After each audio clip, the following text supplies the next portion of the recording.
Hey, everybody. Good morning, good evening, good afternoon. Welcome to Pep Talk, the podcast that gives you the truth, the whole truth, and nothing but the truth. So help us, God. I hope you're having an amazing day today, wherever in the world you are. You know, we at Pep Talk are all about giving you the truth, the whole truth, and nothing but the truth about health conversations you see in the news. You hear from your friends and family, you're watching on social media and TikTok, and you want to know, is it legit? Does it work? What's going on? And how do we deal with it? Well, we take those complex conversations, break them down into simple, understandable segments in a very short amount of time, 20 minutes typically or less. And then I give you action steps, things you can do to improve the health and the quality of the health of your loved ones, yourself, and your community. I'm your host, Dr. Eric Naputi, a 20-year practicing physician in the field of functional medicine, functional neurology, cause-based healthcare, helping people get to the root of their problems by finding the cause of their problems, by measuring their physiology, not just managing their symptoms or treating the disease they've got. We want to help get to the root and fix it. Today, we're going to continue our conversations we've been having about peptides. You guys know peptides. You're hearing about them all over in the news, okay? You're seeing the peptide that we're going to discuss today, semaglutide or semaglutide, however you want to pronounce it. I hear it pronounced differently all the time. It's tomato, as far as I'm concerned. It's the weight loss peptide that people are familiar with. Well, what is it? How does it work? What does it do? What's good? What's bad? What's ugly? And Dr. Eric, do you recommend it? We're going to talk about that today. But I want you to understand that peptides are very beneficial, very beneficial. They've been around for a long time. There are different kinds of peptides. There are some peptides that are considered pharmaceutical peptides, like Ozempic, like tirzepatide, like Wegovy. That's a drug form of a peptide. There are things known as research peptides. That's what semaglutide is. It's a research peptide, even though semaglutide was the peptide that was transformed into Ozempic, into Wegovy, into tirzepatide. Semaglutide is still known as a research peptide. And then there are nutritional peptides, things like certain amino acids and things like glutathione is a peptide, and certain other compounds that you take on a regular basis. Those are also peptides. So let's talk a little bit about semaglutide, because you're hearing all about it. You're hearing the good, the bad, the ugly. You're hearing there's class action lawsuits about Ozempic. You're hearing that people are having massive side effects from doing these injections. Of course they are. Why? Because you cannot fix the problems with just giving people drugs, supplements, peptides, whatever you want to call it. There has to be a multifaceted approach to improve your health. So I want to talk a little bit about that today, but I want to educate you a little bit on semaglutide first. So let's talk about semaglutide, what it is, how it works, etc. Let me read some of my notes to you. So let's talk about semaglutide. It's a GLP-1 agonist. So that's a glucagon-like peptide. It's where GLP-1 comes from. It was originally developed for managing type 2 diabetes. Okay. Well, you guys know as well as I do, the most common sense way to manage type 2 diabetes is to get people to lose weight and to get them to stop eating and craving sugars, carbohydrates, and basically food as a whole, right? You're not going to get diabetes and you're not going to get insulin resistance from eating vegetables and really from eating meat. It's all the other stuff. And it's really the chemicals that are in our diet that are killing us. So it's semaglutide's ability to help regulate blood sugar, promote weight loss, and improve overall metabolism is no shock, no surprise. We understand that. It's made some pretty groundbreaking, really blowing the door open for everyday common sense conversations about other peptides as well. I mean, there are thousands of peptides that are out there that are beneficial for lots of reasons and conditions and symptoms that people will be taking, and cellular dysfunction issues. But most people didn't even know what a peptide was until Ozempic came on the market. Now, here's what I'll tell you. It really has been groundbreaking for opening up the conversation for how do we deal with obesity, which is one of the biggest problems that we have globally, but especially here in North America. I'm going to tell you, taking Ozempic or tirzepatide or Wegovy or semaglutide by itself is definitely not the solution. It needs to be a complex, multifaceted solution. It's not complex. It's actually simple. But if you were able to take a genetic profile test and find out what you should eat, how you should sleep, and how you should exercise, and the things you should do, like that's a good baseline. Then utilizing peptides like semaglutide could be a nice addition to that. And maybe it's short-term and maybe it's long-term. We don't have the long-term studies on peptides. There really aren't any. And by the way, that's not something that should scare you. It's something that you should be aware of. We don't have long-term studies on the COVID vaccine. We really didn't even have short-term studies on it whenever they allowed it to be released globally to the world. So just keep all that in mind. And also remember that, yes, there are some forms of semaglutide, Ozempic, tirzepatide, and Wegovy, that are FDA approved. But that doesn't necessarily mean that it's safe and effective. Remember, every single drug that has been put on the market, that's been pulled off the market because of side effects, killing people, harming people, or whatever, was originally approved by the FDA. So just understand that there's more to that story than most people think. Just because the FDA approves it does not mean it's safe and does not mean it's effective. And just because the FDA does not approve it does not mean it's not safe and does not mean it's not effective. So you are a human, you're an adult, you have the freedom to choose, you get to express that free will. The only way you can express that free will properly is to get educated. Knowledge is power, but wisdom is exercising that knowledge on a daily basis in your life. So let's talk about the mechanism of action. So semaglutide mimics the action of natural GLP-1 hormone in the body, which plays a role in regulating appetite, glucose metabolism, insulin, blood sugar management, and a whole lot of other issues. So it regulates appetite and satiety. Okay, so that's the feeling of fullness, and it does that by stimulating compounds in the hypothalamus, certain compounds like leptin, ghrelin, etc. in the body. It also delays gastric release. So, normally when you eat food, within 20 minutes, it's through the stomach into the small intestine, and, time through the course of 24 hours, that food you eat should come out of your body in the form of waste, right? In the form of fecal matter.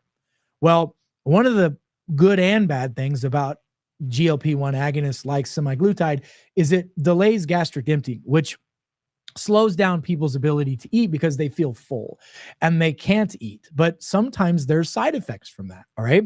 It improves glucose metabolism. So it stimulates insulin secretion in response to elevated blood sugar levels.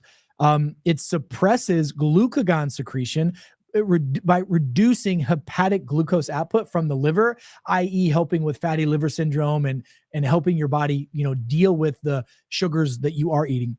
There's a great weight loss component to it because it promotes fat loss by reducing caloric intake. The problem is we find a lot of people have protein wasting sometimes with this peptide. Now, if you're consuming ample amounts of protein, whether it's through animal proteins, plant proteins, or protein shakes, a lot of times we can, thwart off that muscle mass loss, but it does. Unlike other amino acids, peptides like 5-amino-1, we see less muscle wasting. We can see less drastic weight loss faster. Semaglutide is the one when people are obese, if you want to see rapid weight loss, semaglutide is where you start. Okay. If you don't want to change your lifestyle, if you want to change your lifestyle, eat for your genetic body type, all the things you should do, there are other peptides that can work, in my opinion, just as good, if not better. It does have an anti-inflammatory component. It does help reduce systemic inflammation associated with obesity and metabolic syndrome. It improves endothelial function and reduces cardiovascular risk factors, such as cholesterol elevation and other blood pressure issues. Yeah, we'll get into that later. Let's talk about some of the health benefits of semaglutide. So, significant weight loss issues. Let's talk about the clinical trials. So trials showed weight loss of 15 to 20% of body weight in patients using semaglutide, which far exceeds most therapies that are out there. And most of these folks, they just eat less food. They don't necessarily change their diet, and they should. If you learned how to eat for your genetic makeup, your gut microbiome, and your DNA, man, you add that to this peptide, fast game changer. This is really ideal for people with obesity or, higher overweight individuals that have complications and metabolic disorders. If you have blood sugar issues, insulin resistance, I'm a big fan of using this peptide. Okay. 5-amino-1 works good as well. You just have to be a little bit more disciplined with that one. It does improve insulin resistance, which is powerful. Insulin resistance is a big issue. It affects tens of millions of people in the US and hundreds of millions of people globally, and they don't even know it. If you get fatigue after you eat a meal, if you get like dark patches of skin on your face, your neck, your armpits, or your groin area, if you get skin tags or moles everywhere, those are all signs of insulin resistance. If you go a couple hours without eating and you get, hypoglycemic, that's a sign of insulin resistance. If you wake up in the morning and your insulin spiked and you haven't had anything since dinner last night, that's a potential sign of insulin resistance. So big deal. Semaglutide has also been clinically proven to reduce organ visceral fat, and it's the organ fat that really kills us. One of the best tests that a person can have is a full spine body scan that measures their organs. There's a full spine MRIs that people can do to measure the fat around your organs. And the less amount of fat we have around our organs, the healthier our organs are and the longer and healthier that we as humans live. It helps with cardiovascular health, reduces cardiovascular risk. Listen to this. Several studies have shown that semaglutide has a reduction in the risk of major adverse cardiovascular events, such as heart attacks and strokes. It improves lipid profiles. It can lower LDL, and it can help increase HDL. Now, I will tell you, the only way that you're really going to increase HDL is if you increase good fats in your diet: coconut oil, MCT oil, extra virgin olive oil, ghee butter, and tallow. But semaglutide, because of when you take it, a lot of times people have really strong withdrawals to breads, pastas, carbohydrates, and gluten. So those people are typically now eating, meat, vegetables, and berries. That really can help improve the HDL levels as well. We see a lot of reduction in high blood pressure because of the insulin resistance component, and obviously the inflammatory component of obesity. There is neuroprotective benefits of this, because when you lose body fat, when you have calorie restriction in your diet, you live longer. Like, that's what the data shows. The leaner our body fat is, the more calorie restrictive we are within reason. If you go days without eating all the time, that's not good. You can get malnourished, but calorie restricting helps improve cognitive function in the body. It also has a potential in neurodegenerative condition help.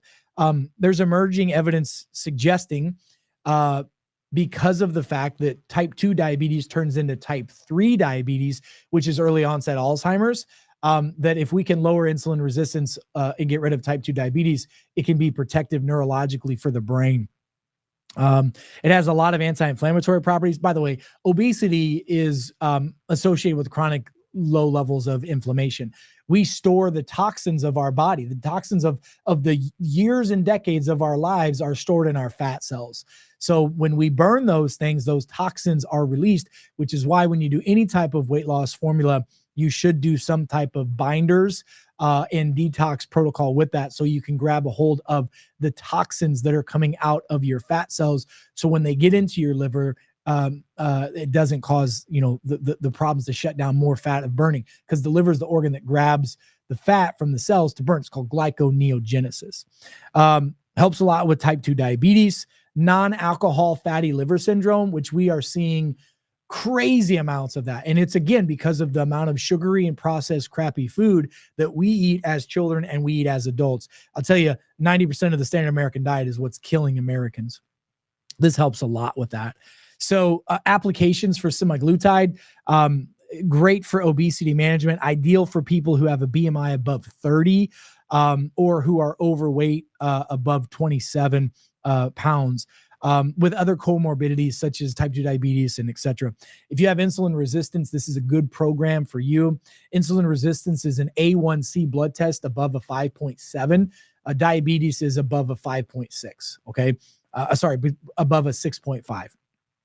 Anything above that, you seriously need to consider using this peptide, getting a DNA lifestyle test, supplementing the proper microbiome so that your body can deal with the obesity issue you've got and let your body heal. If we don't deal with the gut, the inflammation, and the obesity, you're not going to heal.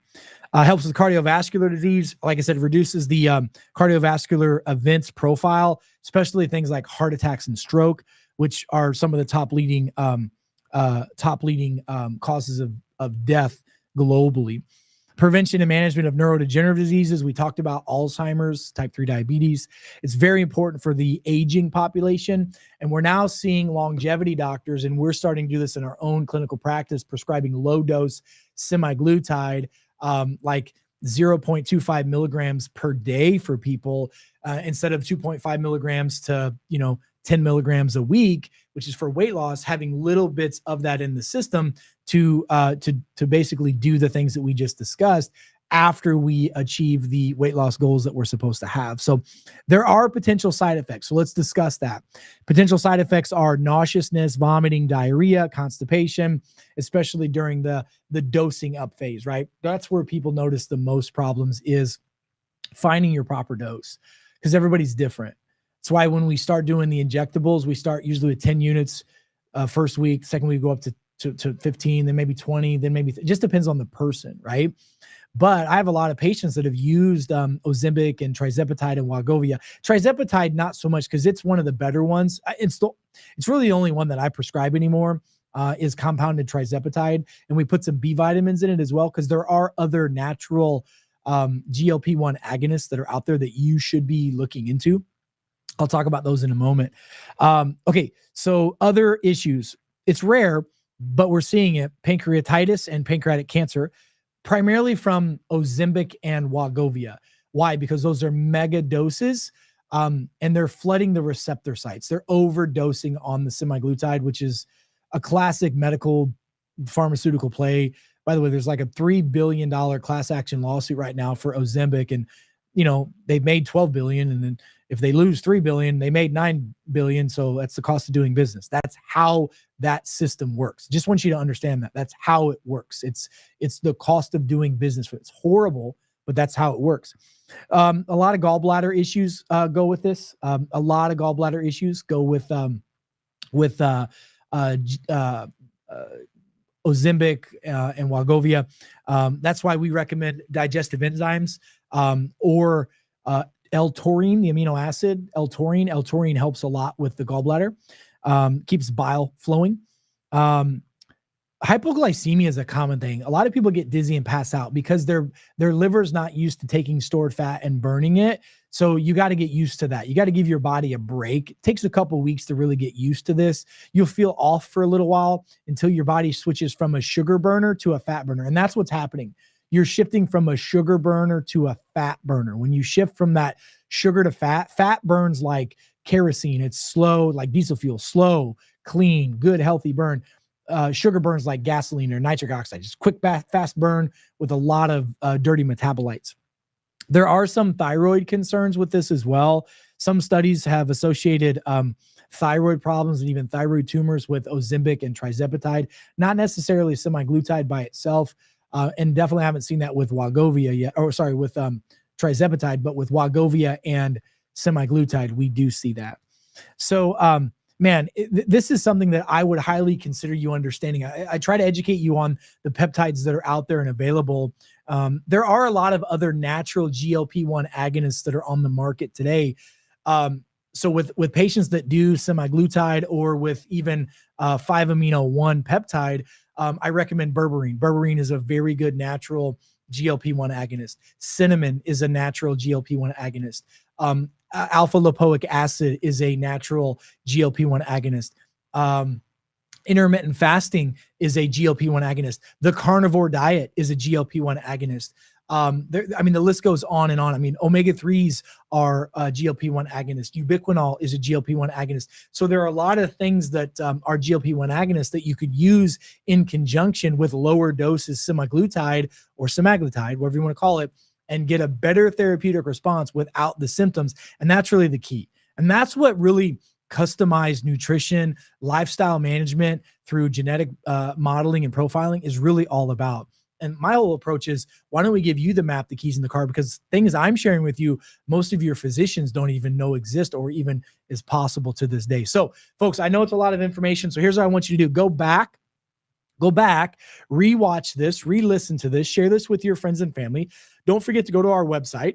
That's peptalk.world. Make sure you like, subscribe, and share all of our information on your channels, and share your story on our channels. And I want to hear your testimonials. I want to hear the good, the bad, the ugly, so we can help you deal with these things. If you have questions, go to our site and ask those. We'll do the best we can to answer them on this Pep Talk. And folks, remember, knowledge is power. It's very powerful. but it's the application of that knowledge that really is wisdom. So, folks, until we meet again, I'm Dr. Eric Naputi. God bless you, God bless America, and God bless the world. Stay smart out there, and I'll see you soon. Be well.